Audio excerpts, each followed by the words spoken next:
Chris. Hi. How you doing? Math class, huh? Oh, there you go. Oh, your coat's terrific. The whole thing's terrific. God, have you ever seen so many dogs in one place? Trouble with you, Chad, is you're just spoiled. Yeah, I know. Morning. Now, that's ugly. I just got the weirdest idea. Yeah, what? I wonder what she looks like under all those clothes. Who?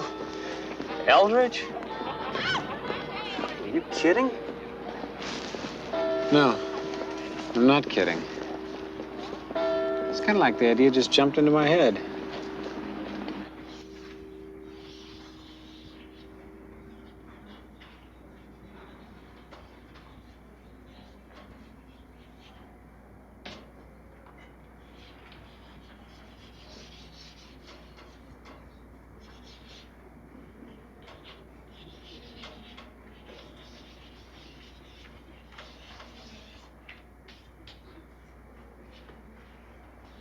Basic literary triangle. Can anyone tell me why Fitzgerald's name is on the bottom? Mr. Foster. Because Fitzgerald's liberated work of the 20s, beginning with This Side of Paradise, formed the base for the extended realism of both Hemingway and Faulkner. Quite correct. I would like to amplify this aspect of the discussion, but I see by the clock that our time is up. Your assignment due for tomorrow's class will be the final chapter of For Whom the Bell Tolls. You are to summarize this chapter with special emphasis on the protagonist's time continuum thought processes relating to his father's death and his own impending death in Spain. Class is dismissed.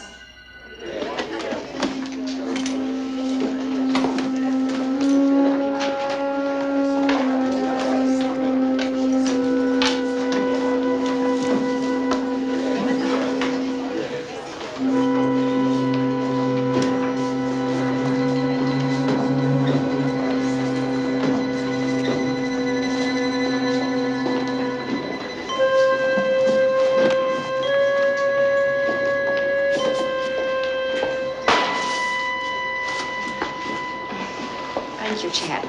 You're welcome. You sure carry a lot of books. Yes, Miss Eldridge, you go to the movies much? sometimes, not often. No? I do. A lot. But then I tend to think in pictures. Oh, Yeah, you see, my hobby is photography. well, that's very interesting. I thought that maybe we It's could... very nice talking with you, Chad, but I do have another class. Yeah. See you. You're really serious about that, aren't you? Well, you got any funny ideas, you better forget it. Don't go messing around with teachers. Oh, really? Gee, I didn't know that.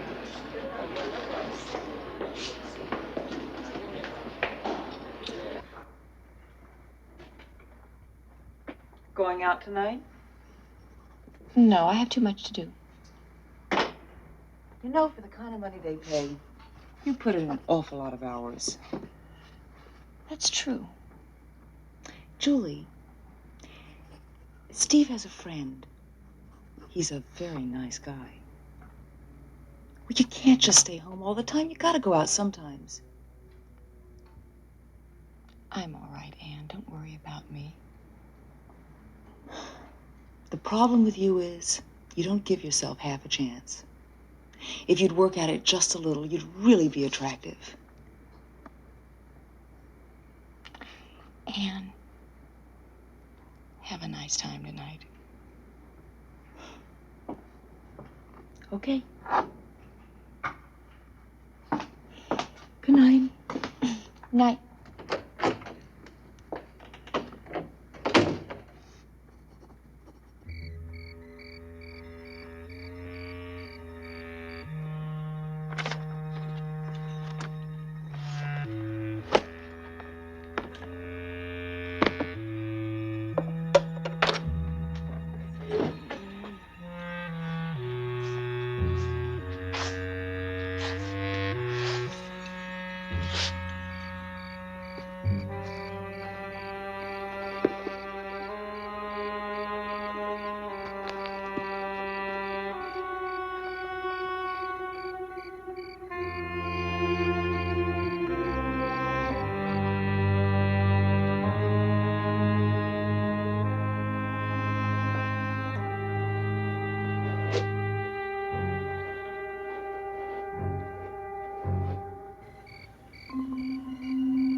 That scene in Sanctuary where Faulkner has his character Popeye rape the girl. I prefer Fitzgerald. He only suggests violence. Well, Faulkner was just telling it like it is. I guess some people enjoy violence, lead perverted lives. And speaking of perversion, there's a wonderful old vampire pic playing down at the Village Drive-In this Friday. It's all in French with English subtitles. It's a real classic. How about going to see it with me? For reasons of cultural expansion. Well, I thank you, Chad, but you know, teachers aren't allowed to date students. Or didn't you know that? So who will find out? My lips are sealed. I won't tell. You have your pick of all these lovely co-eds, Chad. Why would you want to date me? Because I prefer maturity in a woman. All those others, they're just a bunch of kids.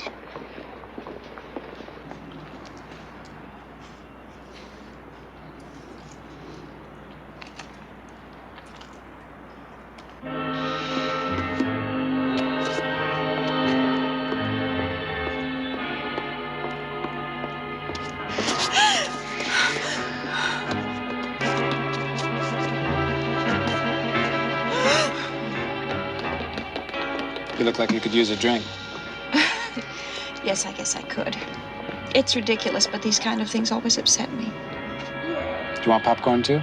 Oh, no, I couldn't eat anything. But a drink would be fine, Chad. Thank you. All right.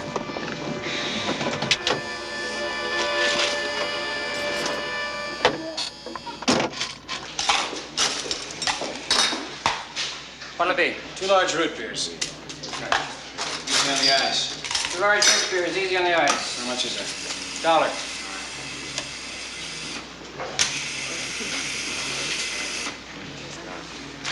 There you go. Thank you. Thank you.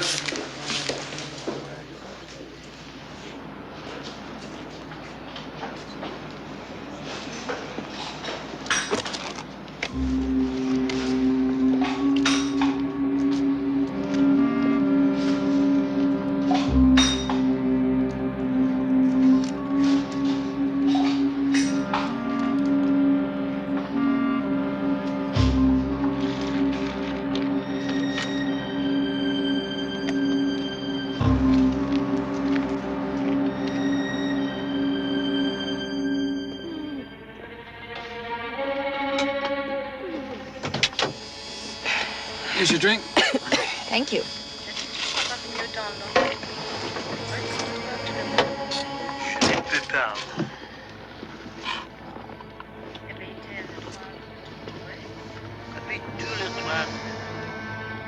Tastes bitter. Yeah, mine too. I guess they're not putting enough syrup in them.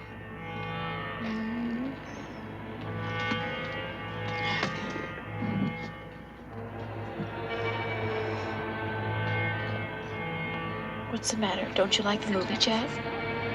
Sure, I like the movie. It's just that I like you better.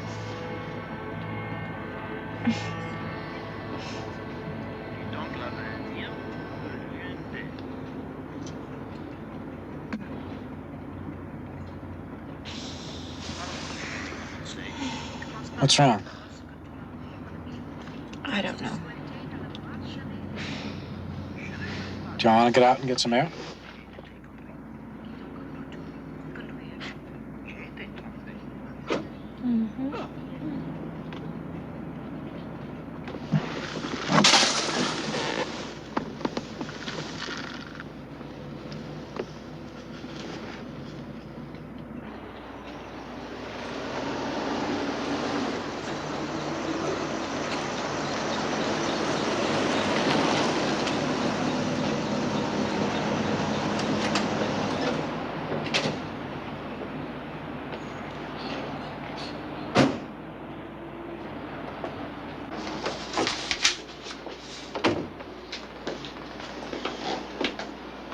Can I do something for you? Yeah, I need a room for the night, me and my wife. The name's Harker, Mr. and Mrs. Jonathan Harker. You got any baggage? Yeah, I got baggage. Need $15 in advance. All right. Okay, fill out the card. Thank you. Yeah.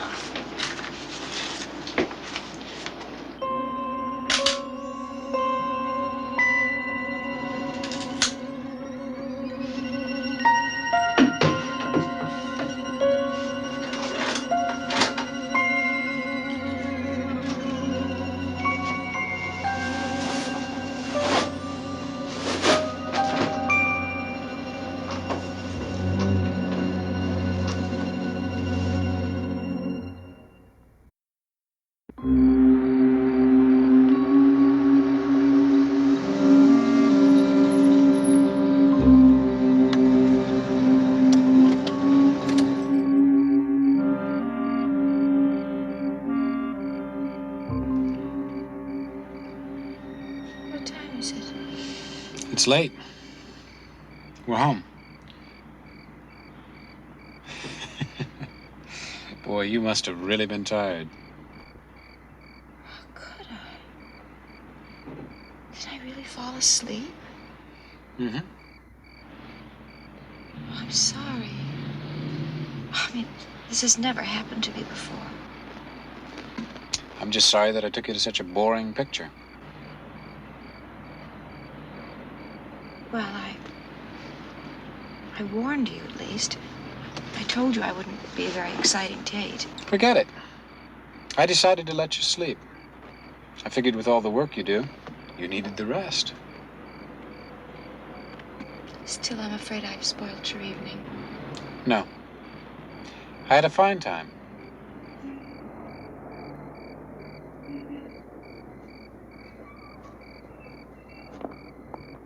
Well, I'm really sorry. Hey, I thought we agreed to forget about that.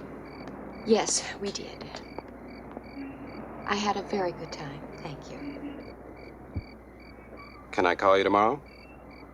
I don't think so, Chad. Why not? Because it was foolish of us to go out tonight.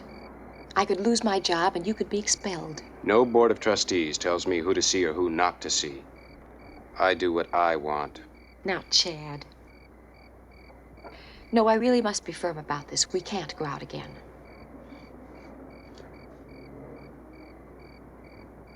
We'll see. Good night, Julie.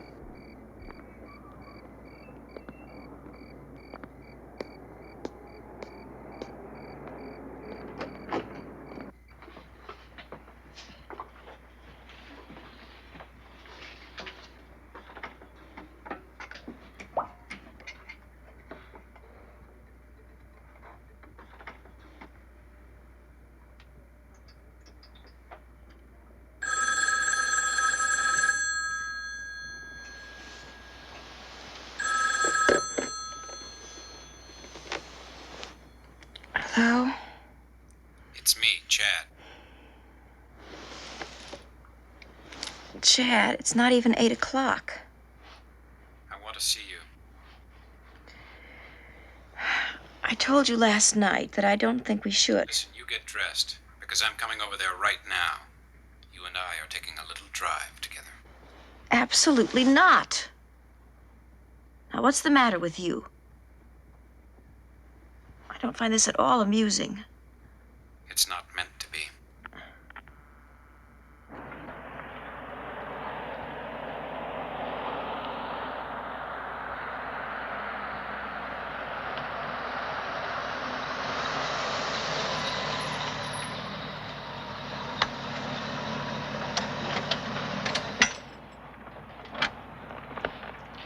Are you ready to tell me why you're behaving this way?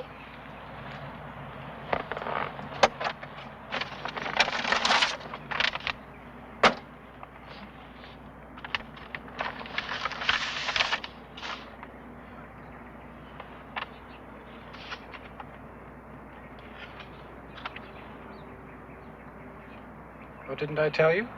My hobby's photography.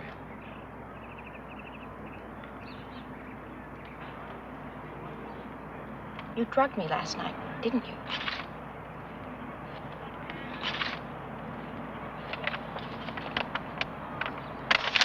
Why could you do something this sick? Well, I think they came out rather well, don't you? Oh, and you can keep these. Because you see, I have the negatives.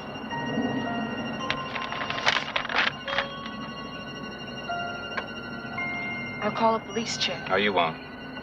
First of all, you have no proof that I drugged you. I'll deny it and offer these photos as proof. Tell them you seduced me, that you've got a thing for students. No. I'm sure you don't want the police or anyone else to see these.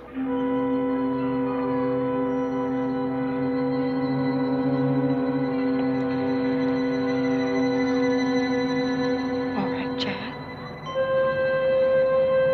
What do you want from me?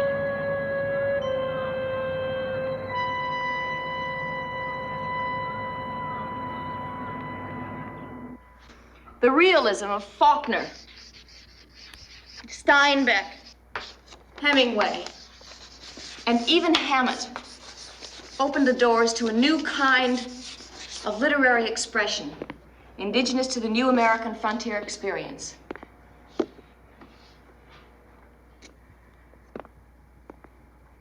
Here was a raw, muscled prose, which completely transformed the period and formed a direct bridge,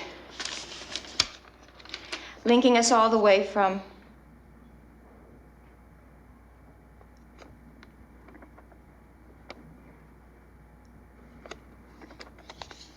the aesthetic realism of a Dreiser to the rather disheveled class is dismissed. Class is dismissed.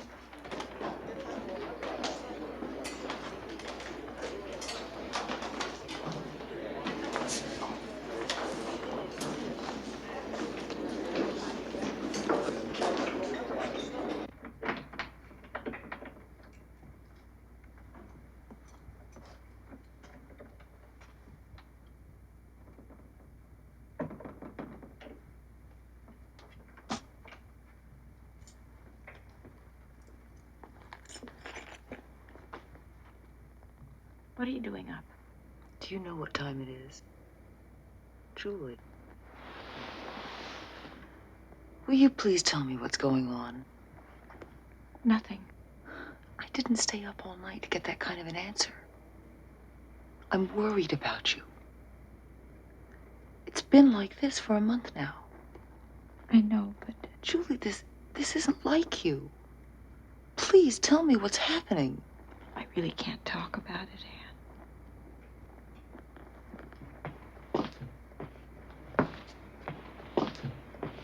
Go to bed.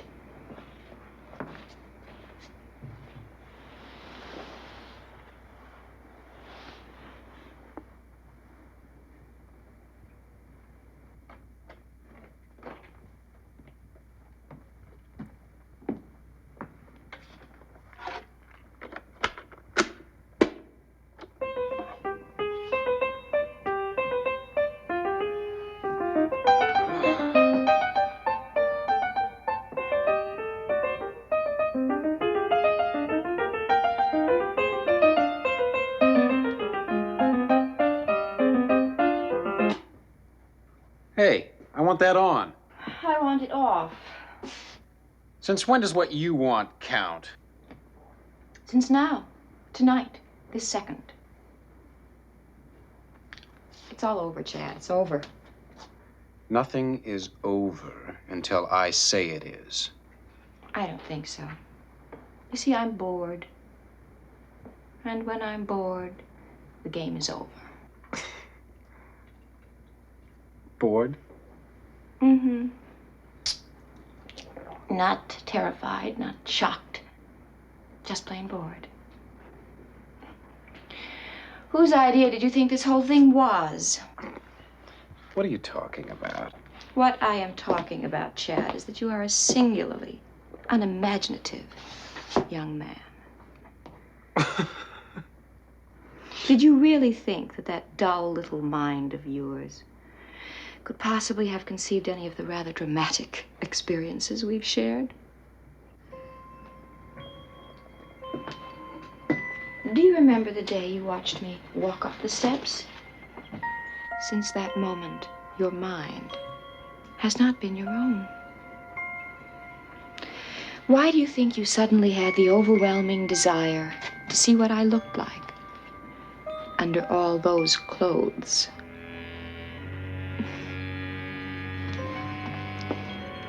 Don't feel bad. I always get bored after a while. Although, there was one boy in Denver who did keep me amused for almost 9 weeks. But then he was wonderfully creative.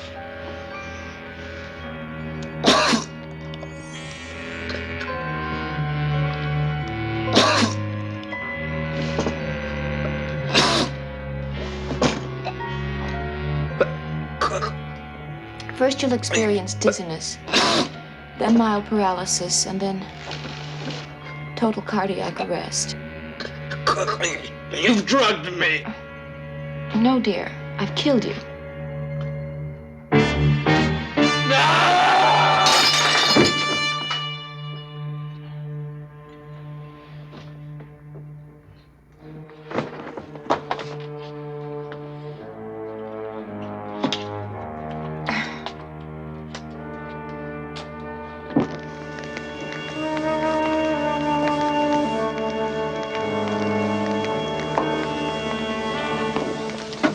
I told you about those chemicals, Chad. How dangerous they could be.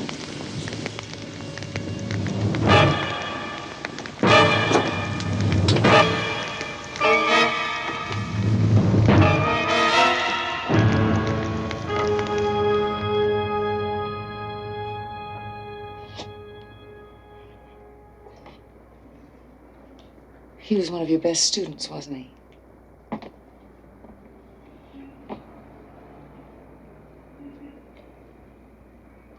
Yes, he was wonderfully bright and spirited boy.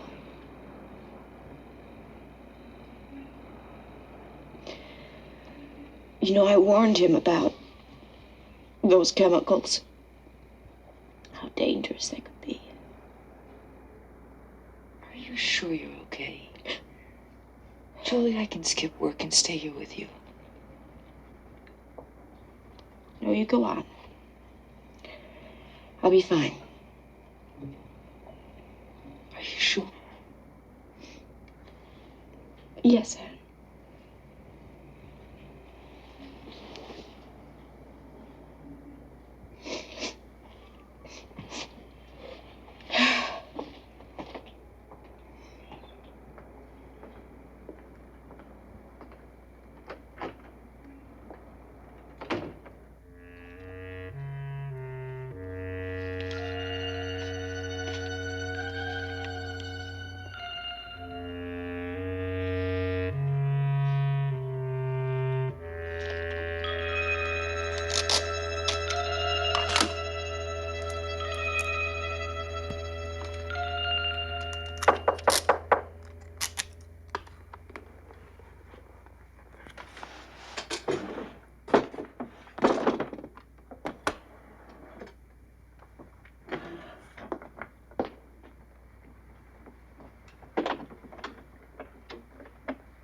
Miss Eldridge? Yes, I'm Arthur Moore. I saw your notice on the board. and you need help. Yeah, my lit grades are lousy. Do you have time for me, Miss Eldridge? Of course I do, Arthur. In fact, if you like, we can start right now. Oh, that'd be great. I like that a lot. Good.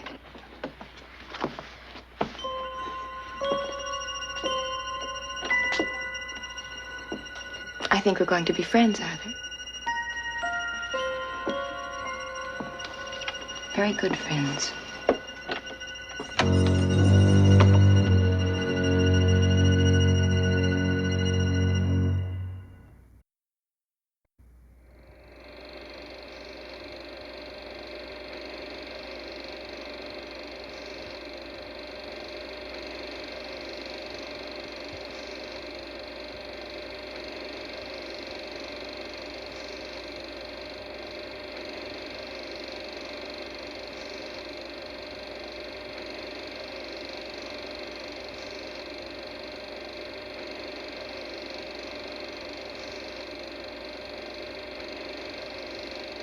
The funeral is over, and I am alone in the house.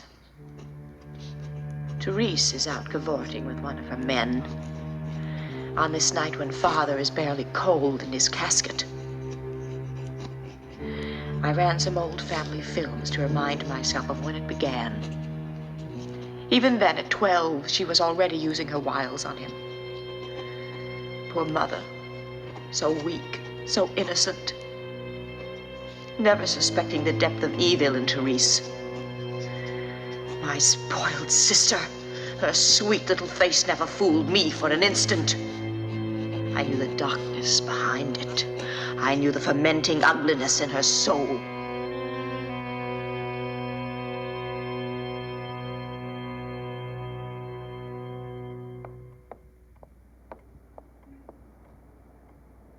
Mr. Anmar, Yes? please come in.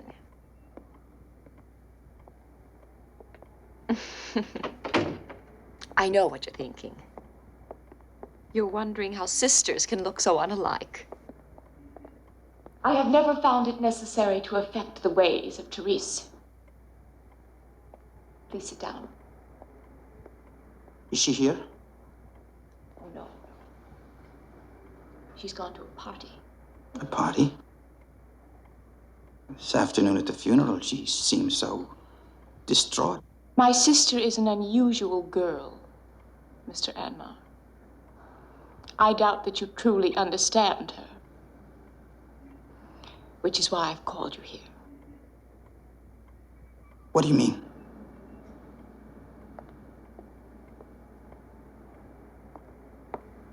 I want you to look at something. Here's Therese and Father. She was 15 then. I want you to notice the way she's pressing herself against him. I don't understand. Why are you telling me this? My sister is evil, Mr. Anmar. I think you should know that.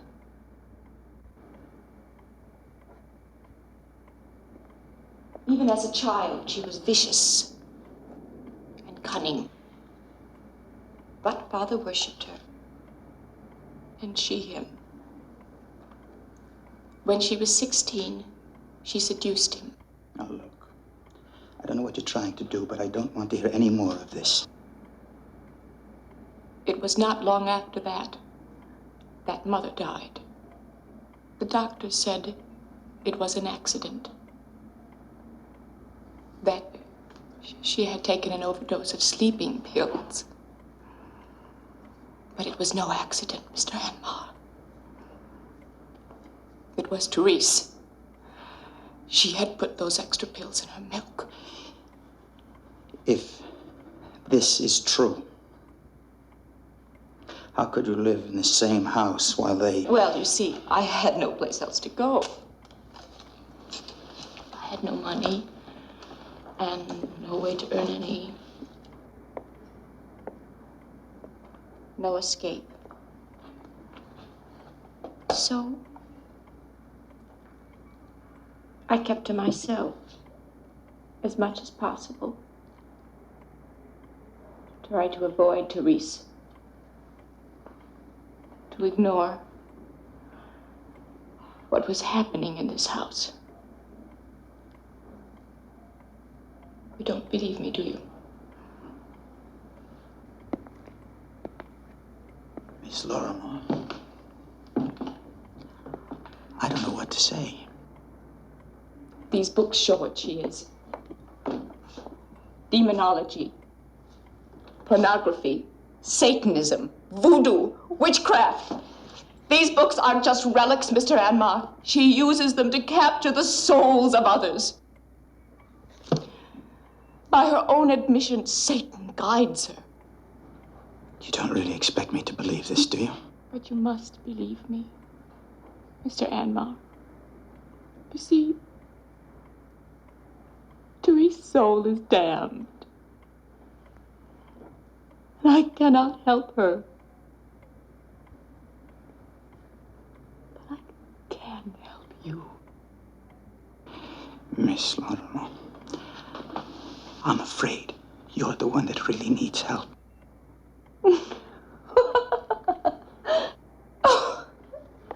How naive you are. Do you really think she cares for you? She lies to you. She laughs at you. Sorry, but I really must be going now. I know all about that night at Morley and what happened there.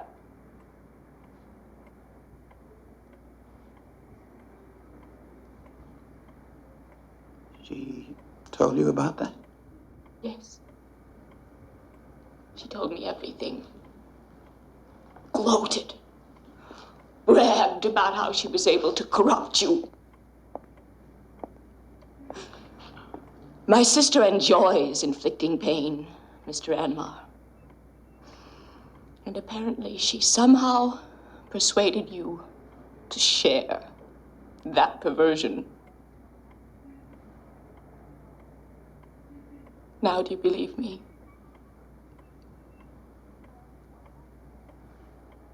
You are saved, Mr. Anmar. I have freed you from evil. This afternoon, while I was out shopping, Therese violated my room in an insane act of revenge. And upon my return, raged at me, using foul and obscene language, cursing me for having dared to reveal the truth to Mr. Anmar. Her behavior was truly bestial. She's becoming more violent by the day. It's as if Father's death has released the demons within her, and I actually fear for my life.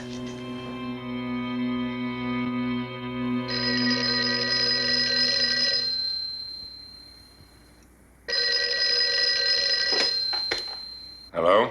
Dr. Ramsey, it's Millie. It's about Therese. She's much worse. Now, I thought we'd settled that matter. You were going to see about Therese. But you can't imagine the things she's been saying about me. About us. Us? She's jealous of our relationship. She twists it into something lewd and something sordid. Look, Millie, I have a hospital call to make in your area tomorrow. I'll drop by and we'll talk about this. Thank you, Doctor.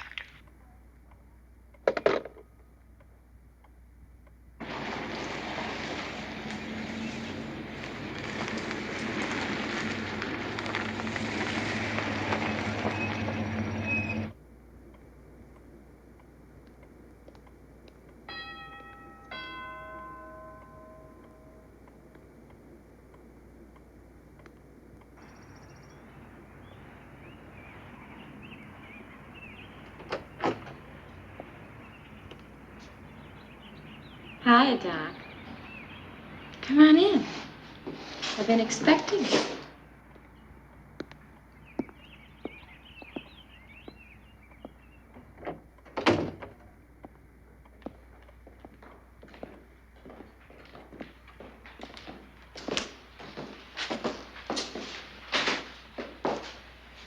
You want a drink?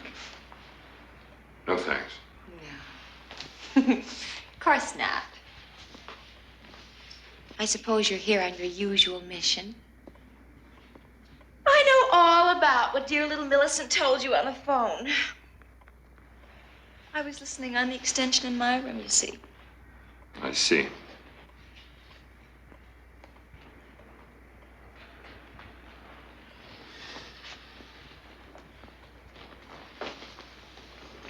So, I guess it's just a wasted visit, Doctor. Because I know Millicent won't talk about me when I'm in the house. And here I am. Did you destroy her room? Yes, I destroyed her room. Why shouldn't I?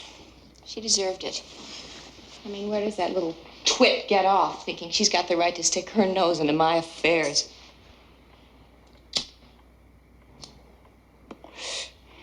Don't worry, Doc. I'm sure she's got it all straightened up by now, in her proper little housekeeper's manner. Therese, this hatred has got to stop. You'll destroy yourself. Oh, I don't think so, Doc. Besides, it's really all Millicent has. Her hatred of me is the only passion in her lonely, pathetic little existence. You know, you're really a very handsome man, Doctor. If you just loosen up a little. Oh, did that bother you? Do I make you nervous, Doctor? I don't think we need carry this any further.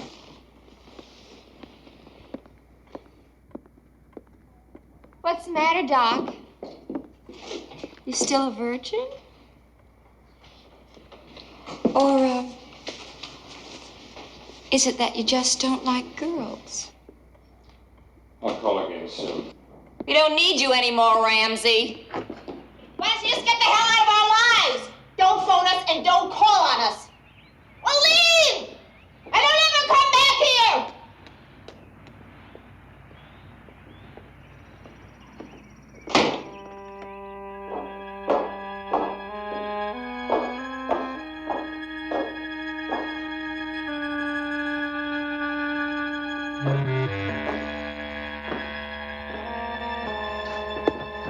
Gone!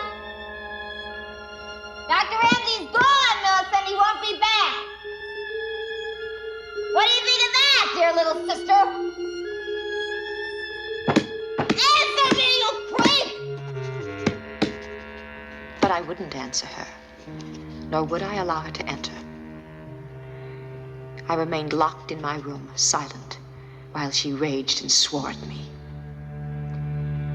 Finally, she staggered back into her own room and fell into a drunken sleep. How I loathe her.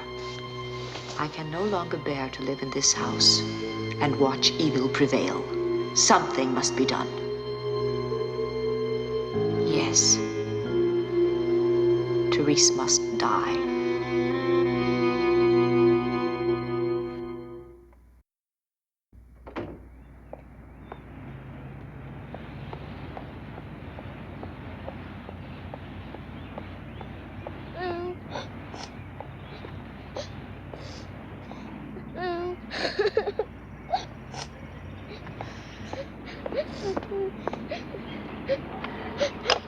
Tracy, what's wrong? What's the matter? My doll is broken. Oh, let me look at it. Oh, my. How did this happen, dear? Your sister broke it. Therese? Therese did this? But why? Why did she do it? I was just playing with my dolly when all of a sudden your sister came running out of the house and yelled at me. She said I was making too much noise. Then she grabbed my dolly and threw it on the ground and broke its head. I hate her, Miss Milton. I hate her. You poor thing. Next time I'm in town, I'm going to buy you a brand new dolly. You will? Will that make you feel better? Thank you, Miss Millicent. When I returned to the house, I was still thinking of Tracy's broken doll. And it was then that the solution suddenly became quite clear. At last I had found the ideal way. How ironic, I would use Therese's own books to destroy her. I began to collect the necessary items. Parings from Therese's long painted nails. Strands from her lovely blonde hair. The rhinestone buttons from her most lewdly seductive dress. And then, at last, I had all that was required. Therese's life held literally within my hands.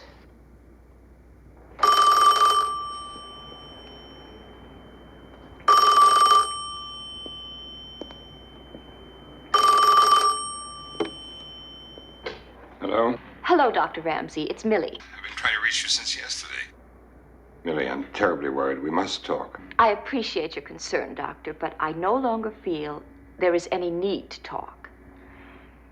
You see, things are different now. I found a way to deal with Therese. I insist that we talk. That is all I have to say to you, Dr. Ramsey. Your advice is no longer required. Goodbye.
Millicent? Millie?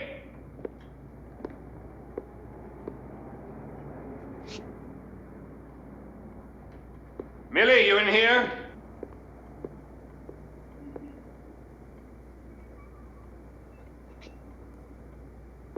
Millicent?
This is Dr. Chester Ramsey, 470 Staten Place. I want to report a death. Female, age 26. Cause of death,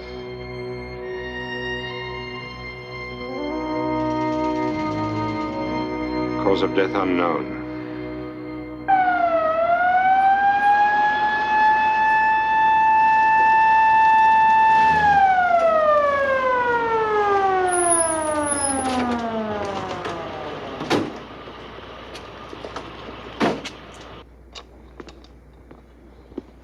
Just a moment. Before you take her away.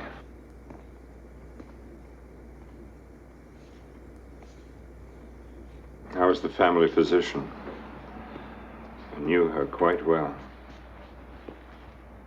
Her name was Therese Millicent Lorrimore.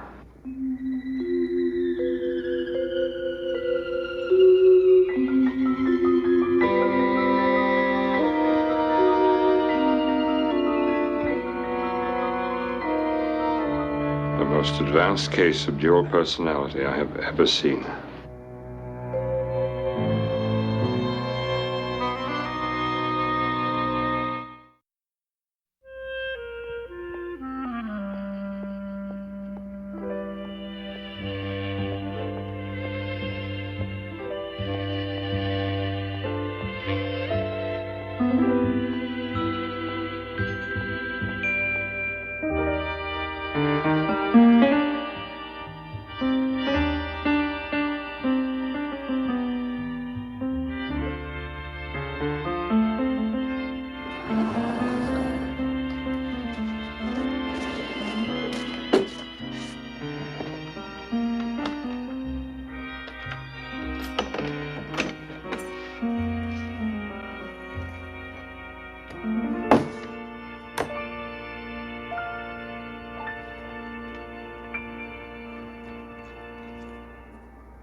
he who kills. Boy, are you ugly. That face. Even your mother wouldn't love you.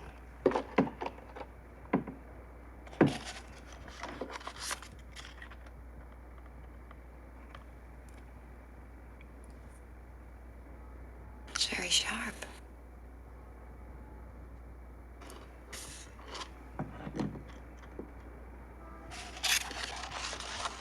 Arthur's gonna love it.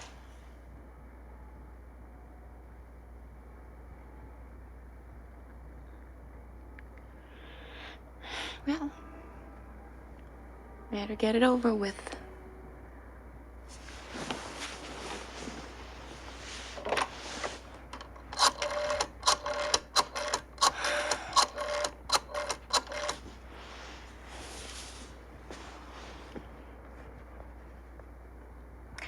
Hi, Mom. I couldn't call earlier. I just got home. Mother. Mother, it's about tonight. I know we always spend Friday night together, but I thought... No, I feel all right. It's not that. Mother, I'm not sick.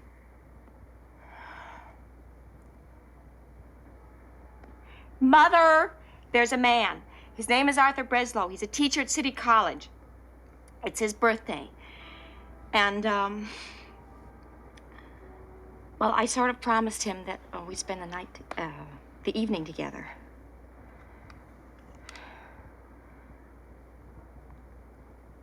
Mother, it has nothing to do with preferring.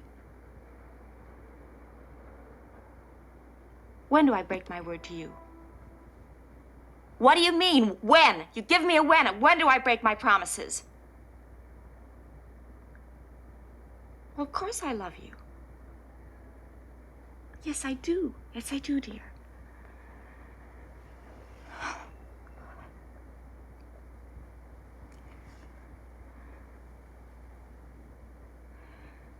Mother. Mother, I'm not being cruel. It's just, it's his birthday, that's all. I see you 2 or 3 nights a week.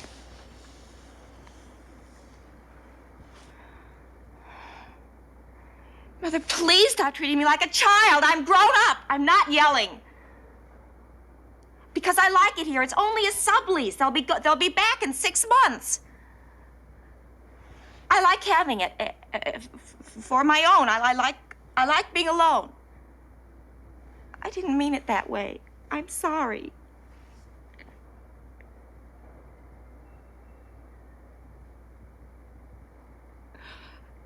About a month. I meant to tell you before. He's a very nice man. He's kind and gentle. You'd like him. It didn't happen that way. I met him after I rented the apartment.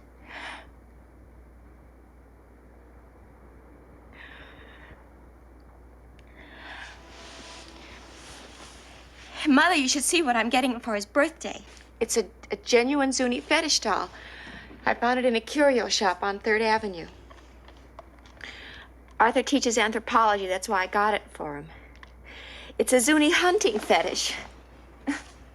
It's really interesting. There's supposed to be some Zuni hunter's spirit inside of it. And there's a golden chain wrapped around it to keep the spirit from making the doll come to life. Come to life. It says, should the chain be removed, spirit and doll will become one living. Well, that's what it says on the scroll. The scroll. It comes with a doll inside the box. You should see his face, Mom. Mom?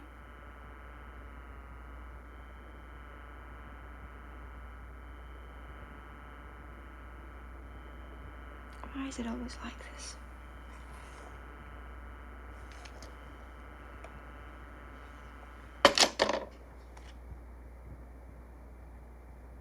I will not get a headache.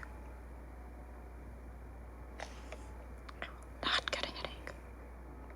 I am going to take a bath. And then I'm going to meet my fella. And we're going to have a lovely time. Lovely time.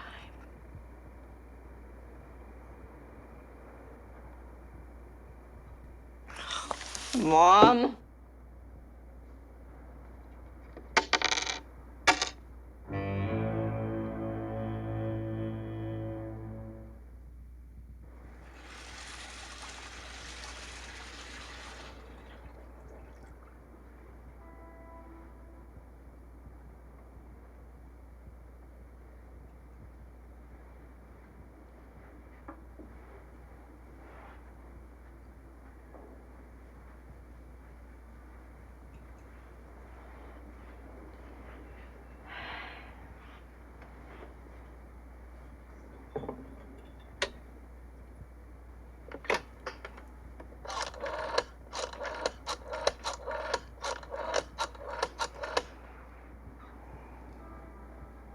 Hello, Arthur. Hi. Well, you know me too well, don't you? It is our one night on the town. You know, every Friday night. Well, you know, I've told you before. I just don't want to hurt her feelings. My moving out was hard enough on her. Well, I know I had every right to move out. That's not the point. Yeah, I realized we'd planned to spend the evening together, but Arthur, it's only one day. Couldn't we celebrate your birthday tomorrow night? I just don't want to hurt her feelings. She is my mother, after all.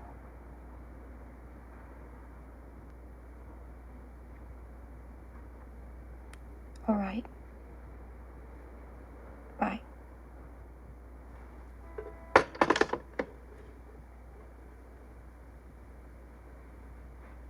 Hooray for Friday night.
What'd you do? Fall off the table?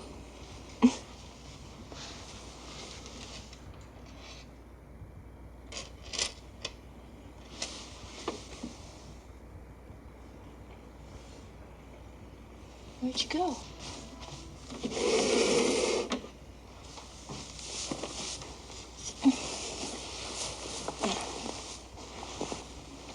Lord, where are you?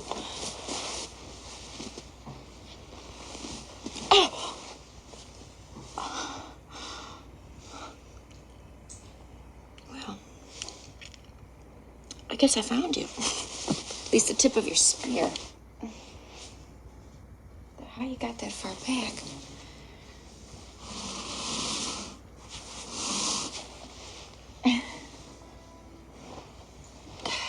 We're getting warm. Come out, wherever you are.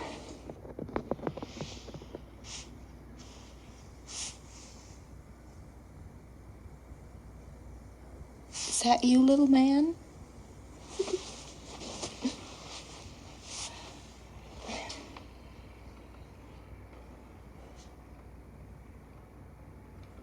gotta be there.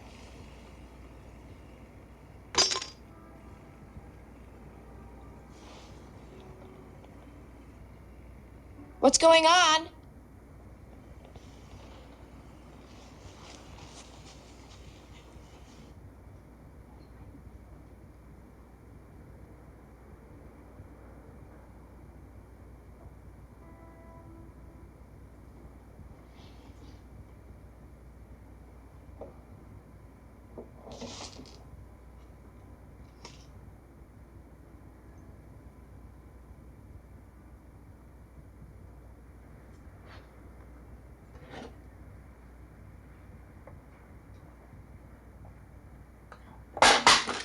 Come on, Amelia.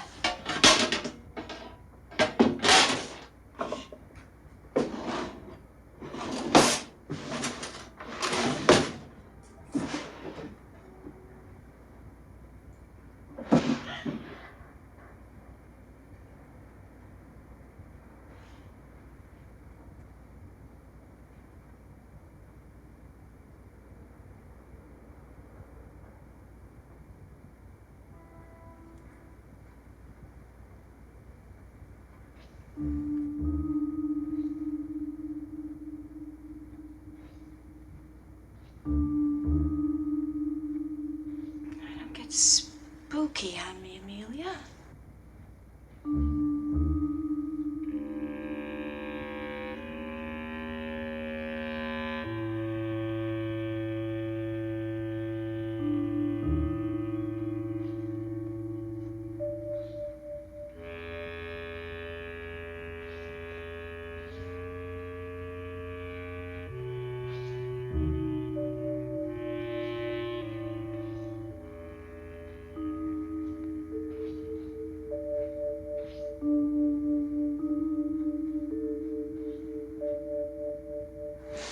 Wooden dolls do not move about.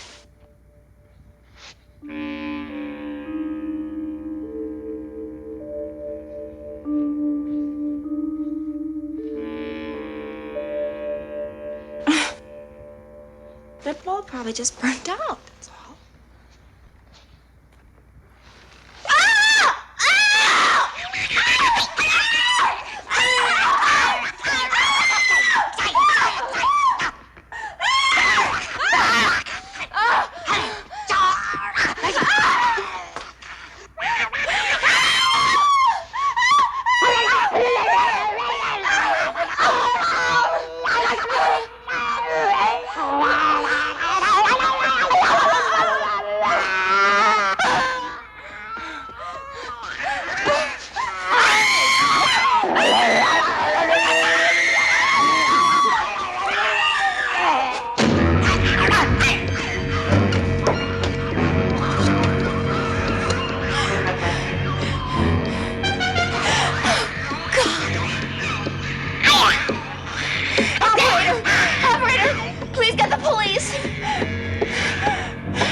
Just get me the police, please.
This is Amelia, Mom. I'm sorry I acted the way I did. I think we should spend the evening together just the way we planned. It's kind of late, though. Why don't you come by my place, and we'll go from here?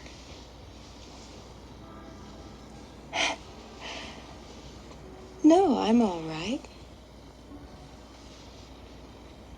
Good. I'll be waiting for you.